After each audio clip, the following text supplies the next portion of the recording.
Meus queridos irmãos, nós temos, nestes últimos domingos, feito uma exposição da carta de Paulo aos Efésios. E hoje nós chegamos ao capítulo de número 4. Nos 3 primeiros capítulos, nós temos, em primeiro lugar, lá no primeiro capítulo, a razão pela qual nós vivemos neste mundo. Nós somos predestinados em Cristo Jesus a vivermos para a glória de Deus.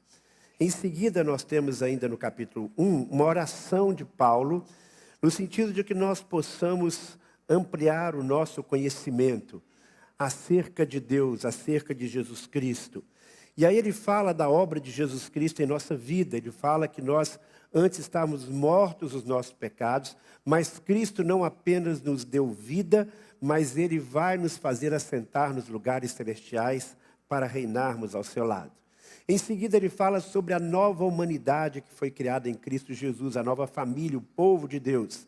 Havia antes aquela ideia de que somente o povo de Deus eram os judeus. Aí ele diz, não. E ele coloca isso como sendo um grande segredo que foi a ele revelado, que no passado eles não eram capazes de perceber isso, mas agora, sob a iluminação do Espírito Santo, a obra de Jesus Cristo dá a judeus e gentios, gente de todos os lugares do mundo, de todas as tribos, povos e raças, o mesmo privilégio. Desde que coloquemos a nossa fé em Jesus, então nós estamos em condição de igualdade com aqueles a quem Deus se revelou primeiro, os judeus lá no Antigo Testamento. E ele fala então que todos nós pertencemos a esta mesma família. Isso é um grande privilégio. E ele continua então falando sobre a importância e a oração que ele faz aí no final do capítulo 3, é que nós possamos ir conhecendo cada vez mais o amor de Deus que ultrapassa todo entendimento. É algo que nós não podemos alcançar plenamente aqui na terra, mas que nós devemos buscar, porque quanto maior for a consciência do amor de Deus por nós, por meio de Cristo Jesus, maior será a nossa motivação, maior será a nossa capacitação para vivermos a vida que Deus planejou para nós. E aí chegamos então no capítulo de número 4, que também é um apelo que o apóstolo Paulo faz. Ele, nos primeiros capítulos, ele dá, por assim dizer, uma base doutrinária, como acontece com outras cartas. Ele vai falando o que Deus fez, o que Cristo faz, o que Cristo representa para nós, e ele diz, a partir disso, vocês então estão desafiados a agir desta maneira, a caminhar nessa direção.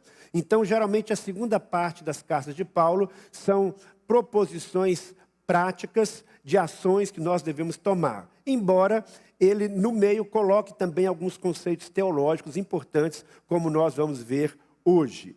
E eu convido, então, você agora a abrir a sua Bíblia em Efésios capítulo 4. Você pode ou ler no seu próprio texto ou acompanhar aqui na tela. Eu vou ler apenas o comecinho e depois, ao longo da mensagem, nós vamos expondo as outras partes. Nós hoje vamos estudar juntos do versículo 1 ao versículo de número 6. Diz assim o texto na versão NVI.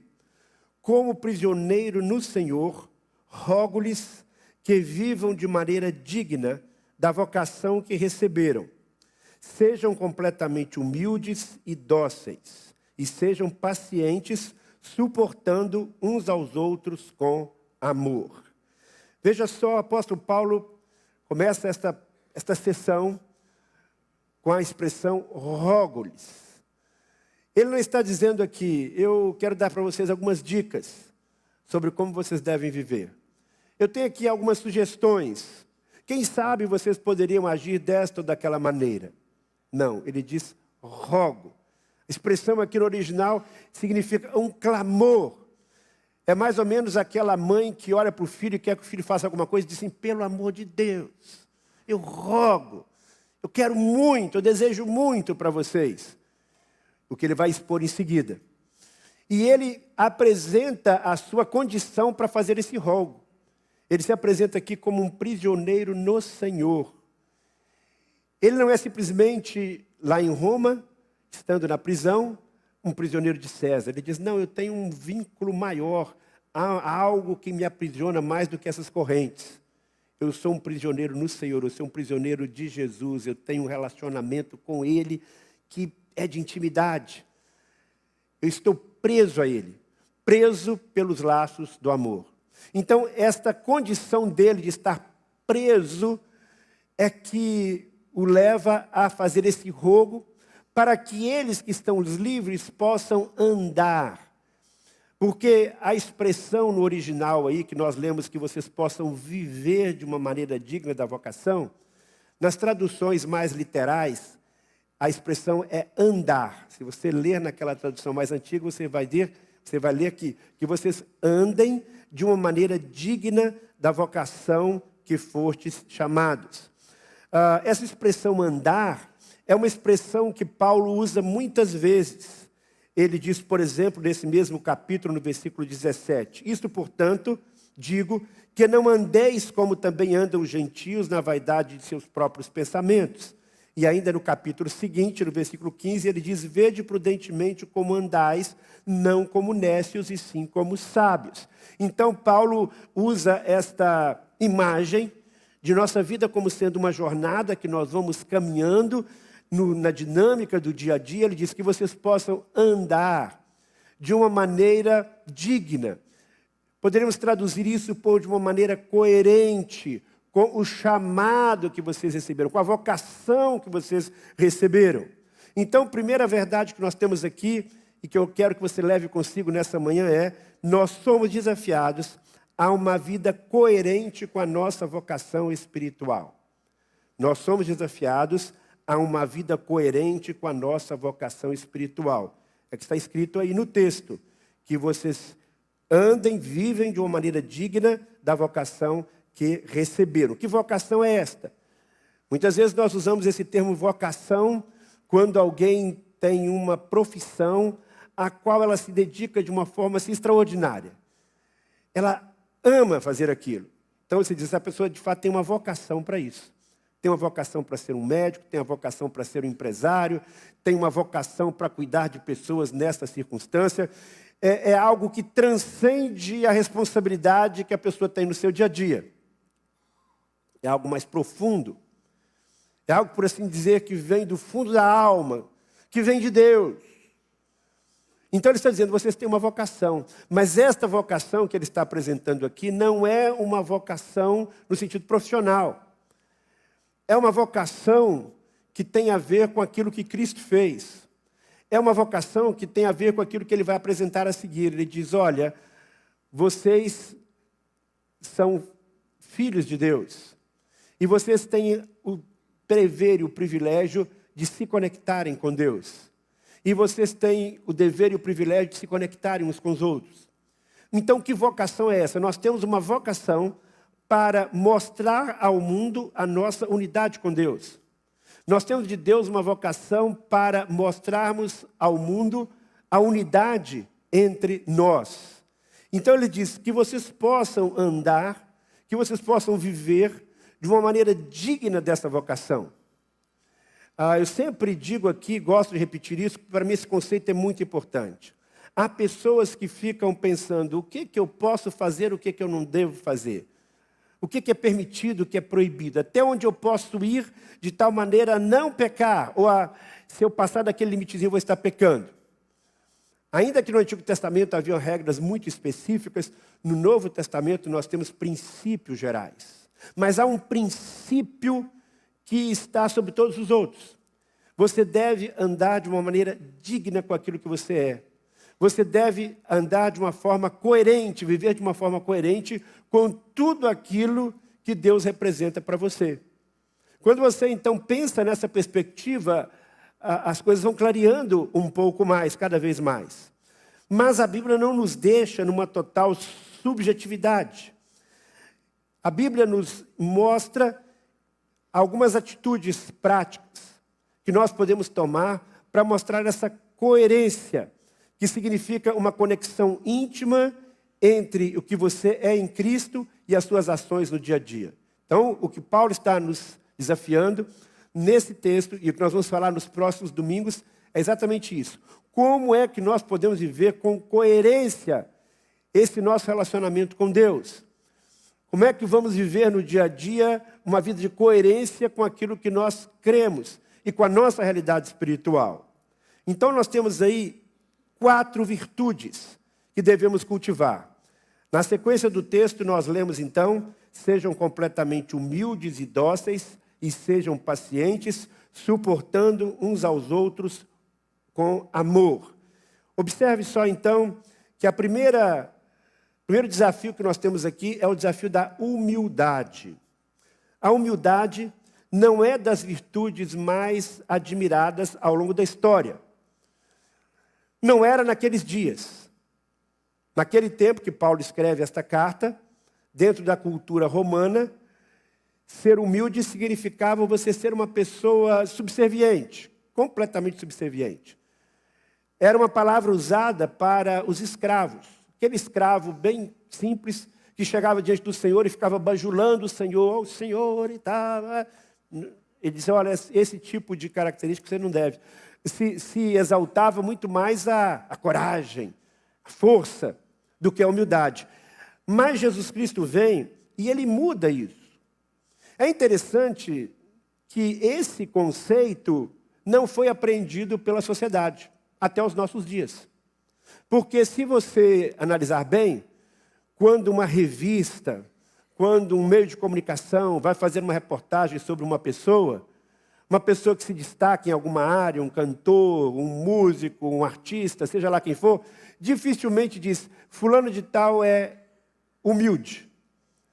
Ele se destaca pela sua humildade, não é verdade? Fala-se de outros atributos, mas a humildade não parece como sendo uma virtude que alguém deva buscar.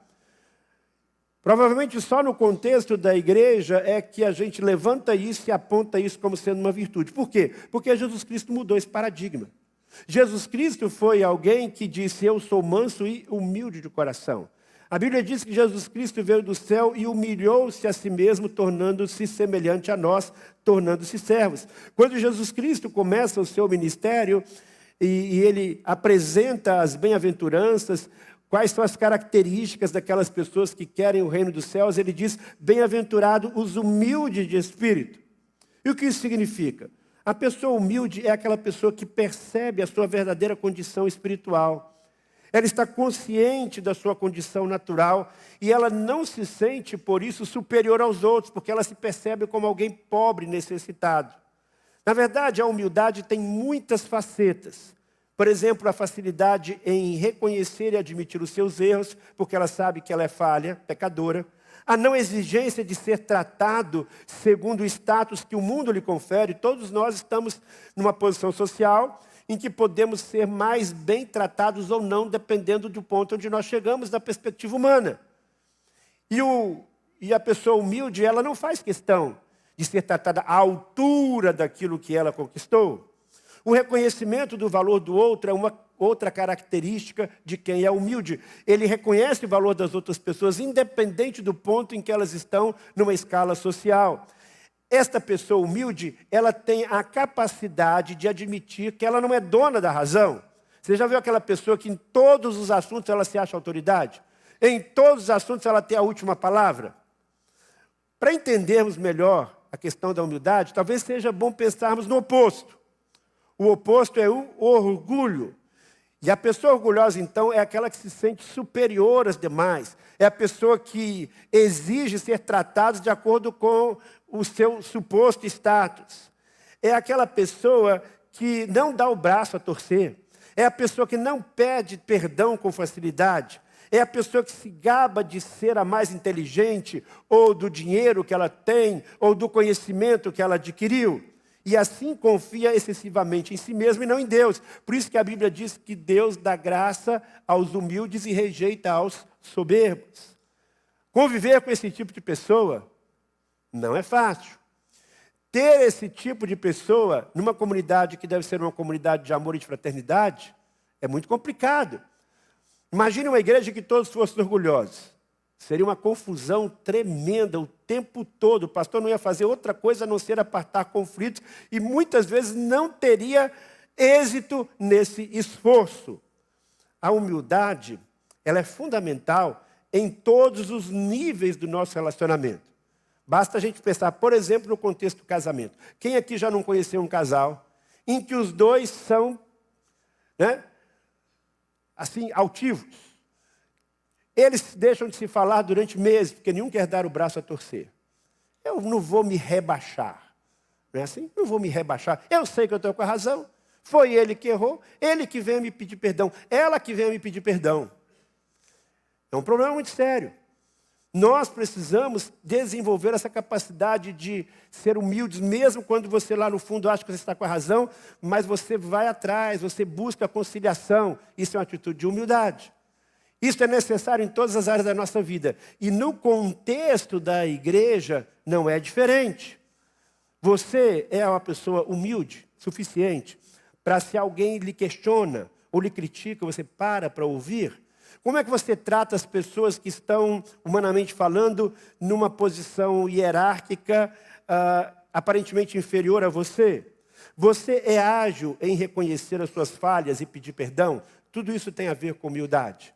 E a Bíblia está dizendo, então, que se você quer viver de uma forma coerente com esta vocação, e a vocação é mostrar a unidade espiritual com Deus, mostrar a unidade com seus irmãos, você precisa cultivar a humildade. A outra coisa que nós somos desafiados a cultivar é a mansidão. A palavra no texto que eu li é dócil, ser dócil. Mas, na verdade, o sentido mais próximo do termo original é mansidão. Relembrando que mansidão não é sinônimo de fraqueza. Tem gente que pensa também que ser manso é ser mole, é ter sangue de barata, não reagir a nada. Na verdade, a ideia que nós temos na palavra original é de uma força sob controle, como de um animal. Um cavalo, por exemplo, que é forte, vigoroso, mas ele pode ser adestrado, ele pode ser domado, então aquela força ela é controlada. No caso aqui do cristão, é mais do que um autocontrole, é um controle do Espírito Santo na sua vida, porque a Bíblia diz que a mansidão é também um dos frutos do Espírito Santo. Então, nós temos aqui mais uma vez Paulo repetindo aquela ideia que ele escreveu lá para os cristãos de Gálatas. Você quer viver em unidade, você quer manifestar o fruto do Espírito, um dos frutos do Espírito é a mansidão. E Jesus se apresenta assim, como alguém que foi manso e humilde de coração. Porque Jesus é sempre nosso modelo. E nós podemos olhar não só para Jesus, mas nós podemos olhar para outros personagens da história e nós vamos perceber exemplos de mansidão. Por exemplo, Abraão era um homem manso. Ele poderia ter reivindicado os seus direitos quando ele teve aquele confronto com Ló, mas ele disse, não, Ló, escolhe aí para onde você quer ir. Se você escolher essa terra melhor, eu vou para pior. E assim ele fez. Quando houve uma briga lá entre os pastores de Ló e os pastores de Abraão, ele foi conciliador, ele chamou para a conversa. Então, o manso, ele tem essa característica. Ele não entra por briga de qualquer maneira. Ele procura evitar o conflito, mas tratando o conflito. E ele desenvolve, então, uma atitude de mansidão.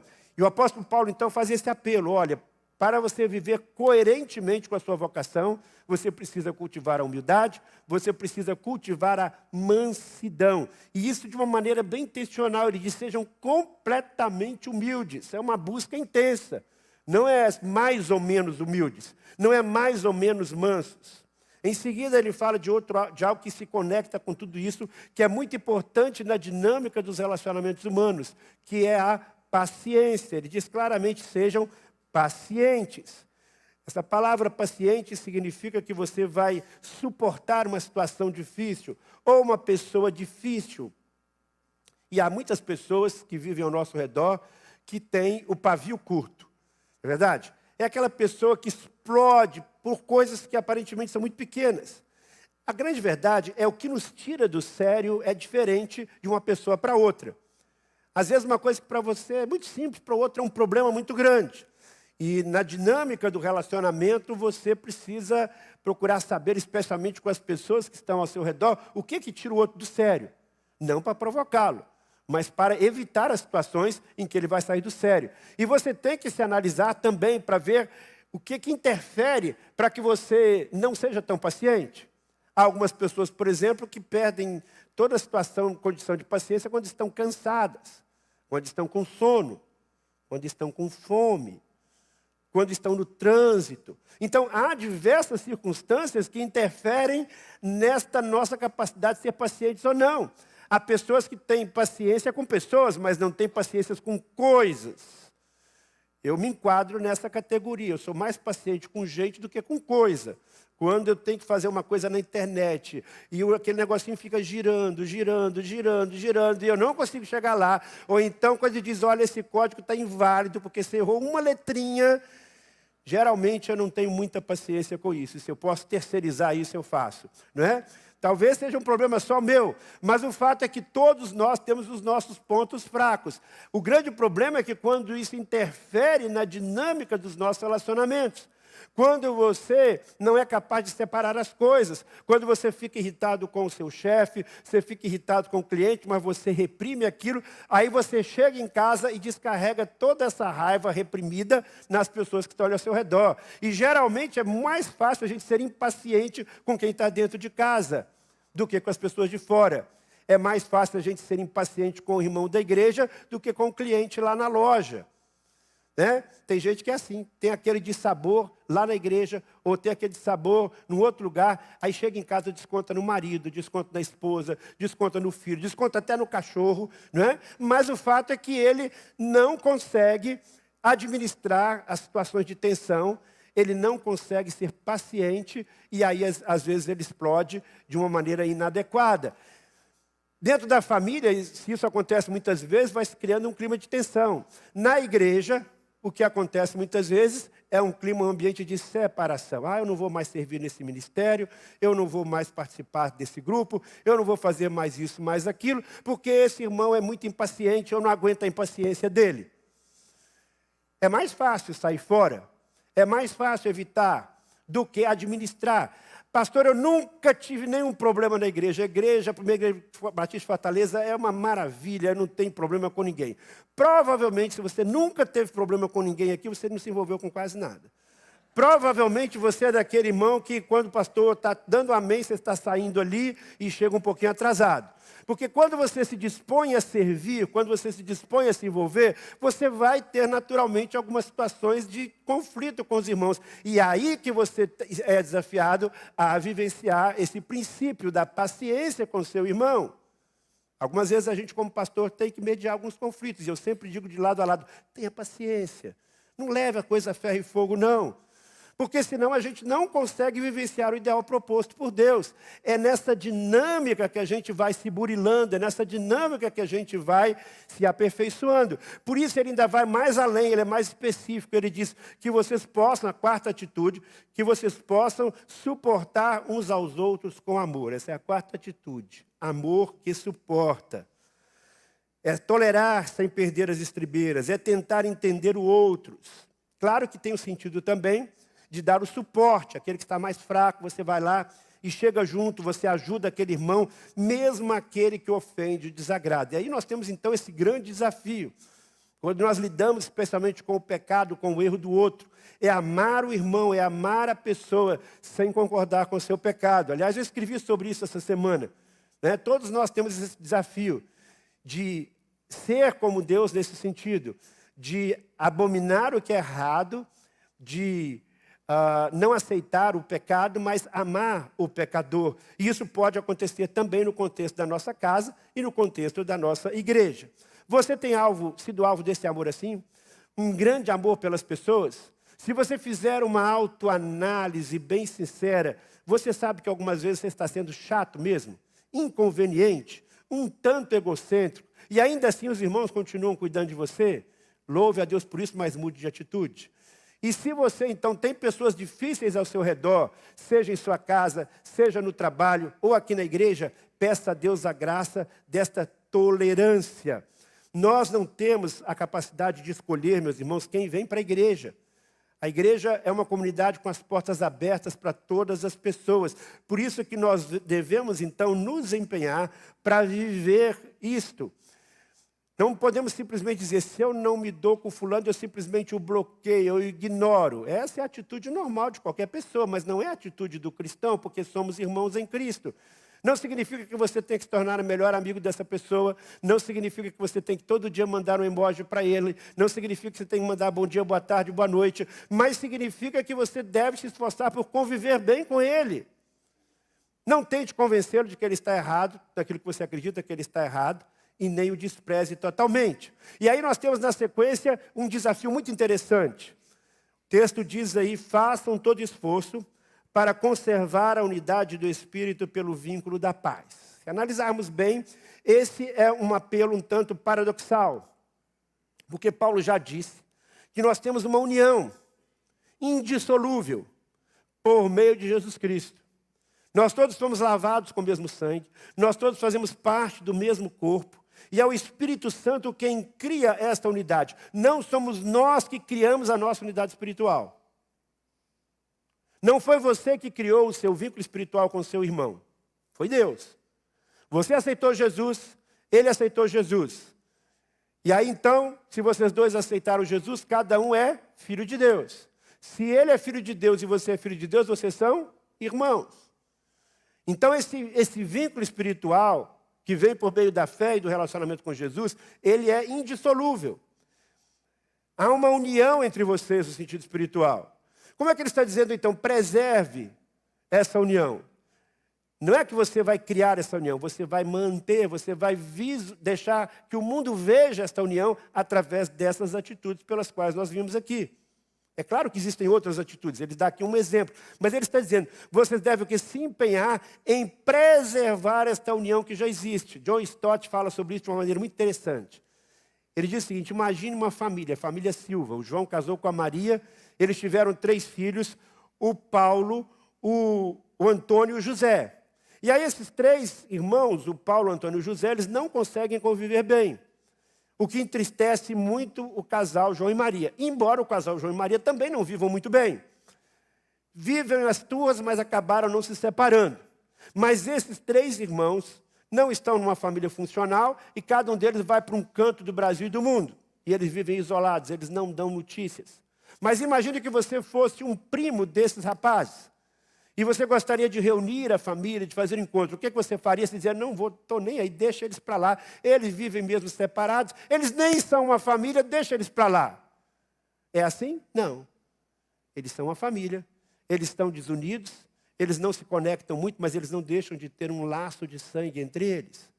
Assim também nós podemos escolher entre viver buscando visualizar e preservar a união que nós temos, porque nós todos somos irmãos de sangue, não deste sangue que corre nas nossas veias, mas nós somos unidos pelo sangue do Senhor Jesus Cristo. É o mesmo sangue que me lavou e que lavou você, é o mesmo sangue que nos purifica de todo pecado. Fazemos parte todos da mesma família. Então nós podemos viver separados ou podemos buscar a unidade. Mas não é uma questão só de, que se não for conveniente, fique separado. Não, lembra da palavra do apóstolo Paulo? Eu rogo a vocês. E Jesus Cristo mesmo orou lá no sermão, lá na oração intercessória no final da sua vida, dizendo, eu rogo, peço por esses, para que eles vivam em união, para que eles manifestem ao mundo a união, para que o mundo creia que tu me enviaste. Então, meus irmãos, nós temos esse grande desafio. Quando ele diz aqui, você deve empenhar-se, significa que não é algo que acontece automaticamente. Depende da sua dependência de Deus e depende da sua determinação de caminhar nesta direção. E quando você faz isso, você está vivendo uma vida coerente com a sua vocação espiritual, que é conectar-se com Deus e conectar-se com seus irmãos. E por último, o apóstolo Paulo nos lembra na sequência deste texto que esta nossa unidade, a unidade com os nossos irmãos, se fundamenta nas mesmas realidades espirituais. E aí eu vou ler aqui agora o texto, você vai poder perceber 7 realidades espirituais que nos unem, que são o alicerce desta nossa união. Diz assim a palavra de Deus, a partir do versículo 4. Há um só corpo e um só espírito.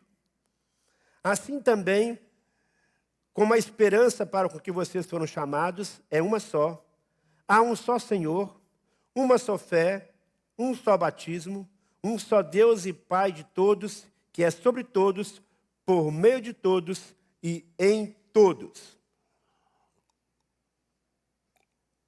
Nós temos então aí, meus irmãos, 7 realidades. A primeira delas é que nós pertencemos a um mesmo corpo, ou seja, a uma mesma igreja, uma mesma comunidade. Só existe uma igreja verdadeira. Não é a igreja católica, que muitas vezes se arroga como sendo a igreja. não é a igreja presbiteriana, não é a Universal do Reino de Deus, não é a igreja adventista e, para sua decepção, também não é a igreja batista. A igreja do Senhor Jesus Cristo ela é formada por cristãos que estão espalhados em diferentes igrejas. A igreja verdadeira, ela é formada por aqueles que já viveram antes de nós, já partiram para a glória, aqueles que estão vivendo aqui nesse mundo e já têm um relacionamento com Jesus pela fé, e aqueles que ainda vão vir. Esta é a igreja do Senhor. Quem faz parte desta igreja, efetivamente, só o Senhor sabe. Porque a Bíblia diz que enquanto nós estamos aqui na terra, o joio vai crescer no meio do trigo. Esta igreja, ela tem diferentes manifestações, modelos, doutrinas no plano humano. Eu lamento que haja um excesso tão grande de igrejas. Que algumas igrejas se dividem por questões extremamente secundárias, brigas de poder, intolerâncias com pensamentos divergentes em doutrinas controvertidas.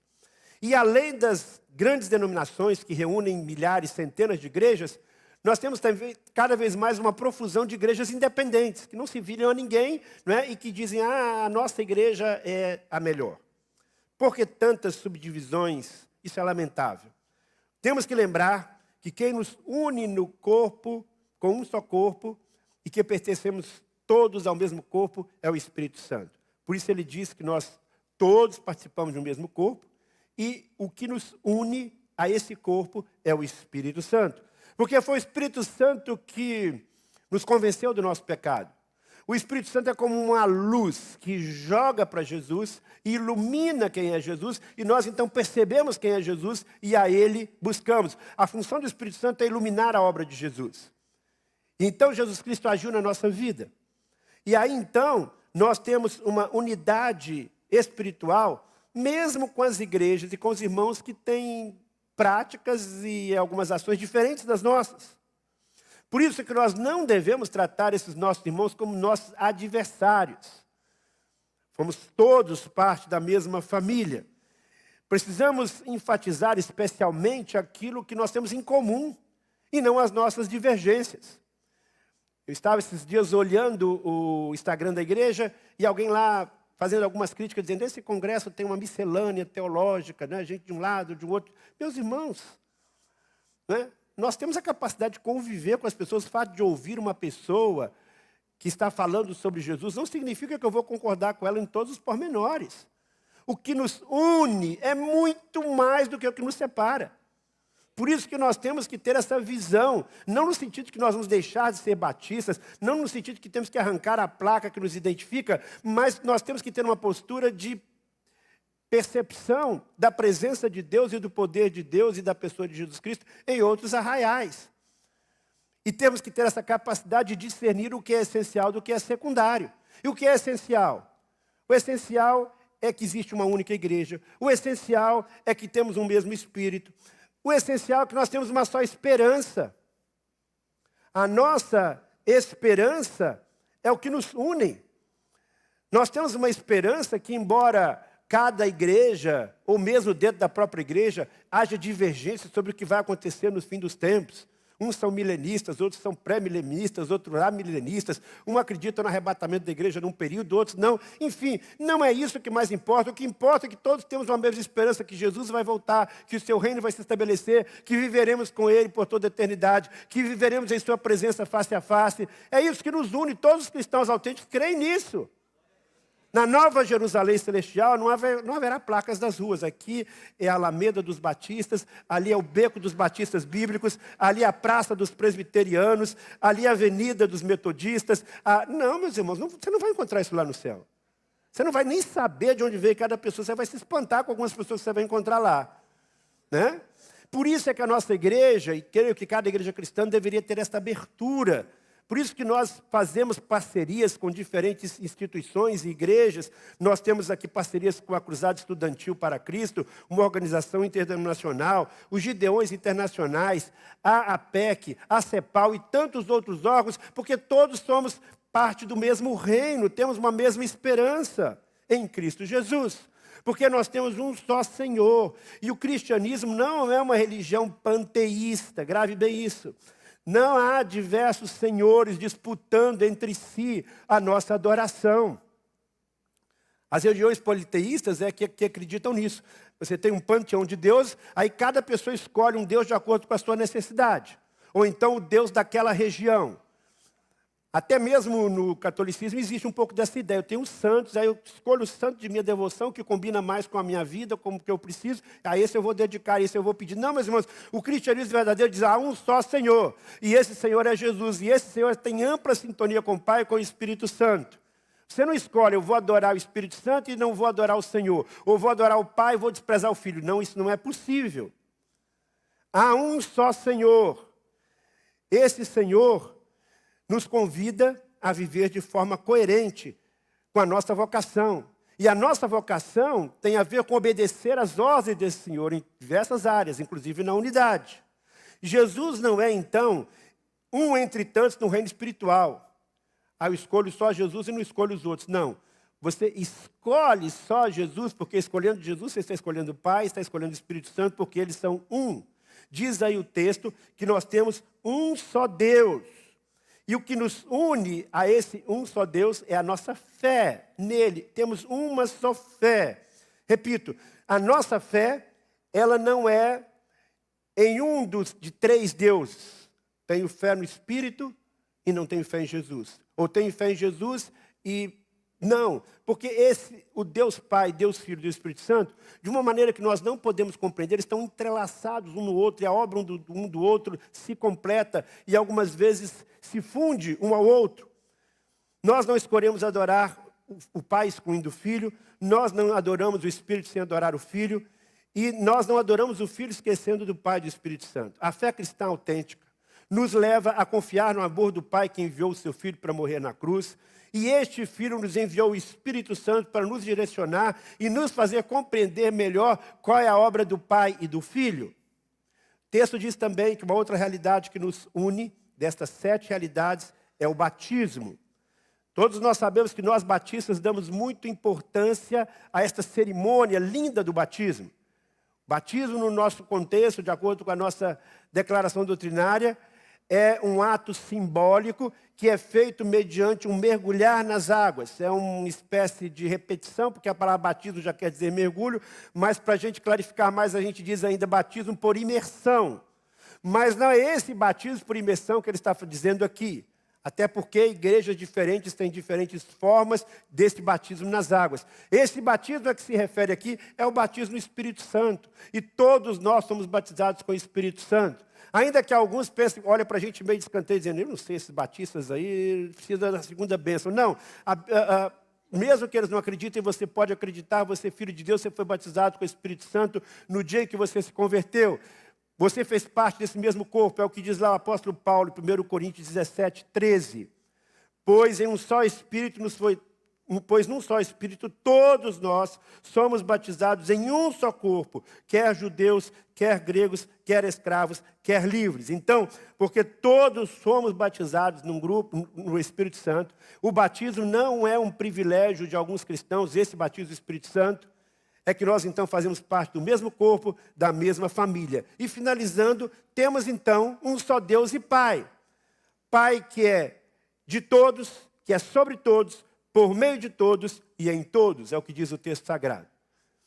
É interessante essa ideia aqui de Deus como Pai. Isso é muito importante. Eu estava vendo ontem ou anteontem uma mensagem que chegou para mim de um bispo anglicano, creio que lá na Inglaterra, dizendo, não, essa ideia de Deus como Pai é uma ideia que nós temos que abandonar, porque é uma ideia patriarcal, isso deixa as pessoas que não tiveram um bom referencial de pai humano numa situação de desamparo, é uma ideia machista e por aí vai. Vejam para onde nós estamos caminhando. Mas, meus irmãos, a Bíblia diz claramente que Deus é Pai, Deus é um modelo de Pai. E não é um Pai qualquer, é um Pai que exerce autoridade sobre os filhos, ele é sobre todos. É um pai que tem a capacidade de agir no mundo por meio de todos os seus filhos. Porque é por meio da igreja que Deus age preferencialmente no mundo. E quando nós estamos em sintonia com Deus, com o nosso Pai Celestial, nós vamos fazer a vontade dele no mundo. E ele age em nós, não apenas através de nós, mas ele age em nós, em nosso coração. E Ele age em nós através do Espírito Santo, porque o Espírito Santo habita em nós e o Espírito Santo é capaz de mudar o nosso interior, o nosso coração. E nós temos que entender isso, esse Pai que age em nós, algumas coisas nós temos que deixar a cargo dEle, especialmente na vida de outras pessoas. Às vezes a gente quer mudar o outro, quando o que a gente tem que fazer é só orar e dizer, Senhor, faz a obra, porque isso aí não tem jeito para mim não. É só o Senhor mesmo. E Deus faz. A gente precisa orar. A gente precisa confiar que esse Pai soberano é um Deus maravilhoso e é um Deus que age sem limites, especialmente quando nós nos submetemos a Ele. Então, sobre estes 7 pilares, colocando agora numa outra ordem diferente do que aparece aí no texto, que esta unidade entre nós é construída. Nós temos uma unidade com o Pai, com o Filho e com o Espírito Santo, que por sua vez eles têm uma unidade indissolúvel entre si, são plenamente concordes. Nós temos a unidade que se baseia no fato de pertencermos ao corpo de Cristo. Nós temos uma mesma fé focada em Cristo. Nós temos um só batismo pelo Espírito Santo. E nós cultivamos uma só esperança do que acontecerá na consumação dos séculos. Lembrando então que já temos todos esses fundamentos, que esta unidade ela não é criada por nós, mas ela é preservada por nós, que nós possamos nesta manhã meditar e buscar praticar de forma muito prática aquilo que o apóstolo Paulo está nos propondo aqui. Na verdade, aquilo que Deus está nos propondo através do apóstolo Paulo. Cultivar a humildade, a mansidão, a paciência e a capacidade de tolerância. Desenvolvendo essas atitudes, com certeza estaremos vivenciando de forma coerente a nossa vocação espiritual. Que seja assim na minha vida e também na sua vida, meu irmão. Que Deus nos abençoe. Amém. Vamos orar? Feche seus olhos. Vamos falar com Deus. Querido Pai do céu, muito obrigado, porque em Cristo Jesus nós já temos a base da nossa unidade. Muito obrigado, Pai, porque eu não tenho que criar essa unidade espiritual. Porque se dependesse de mim, se dependesse da gente, seria um fracasso. Muito obrigado porque Cristo já nos dá as condições para nos unirmos. O Teu Santo Espírito nos une uns aos outros no corpo. E Tu, Pai, também está conosco nesse processo, pois enviaste o Filho e o Filho envia o Espírito para habitar em nós. Muito obrigado, Pai, por todas essas realidades. Obrigado porque em comunhão contigo nós podemos cultivar a unidade. Obrigado porque, em união contigo, guardamos as mesmas esperanças em nosso coração em relação ao futuro. E que nós possamos ter esta visão do teu reino, esta visão de unidade que transcendem as barreiras que muitas vezes nós mesmos colocamos. Ajuda-nos a viver em comunhão com os nossos irmãos na nossa comunidade de fé e ajuda-nos a viver em unidade com outros irmãos que o Senhor tem espalhados por todo o mundo. Em nome de Jesus oramos. Amém.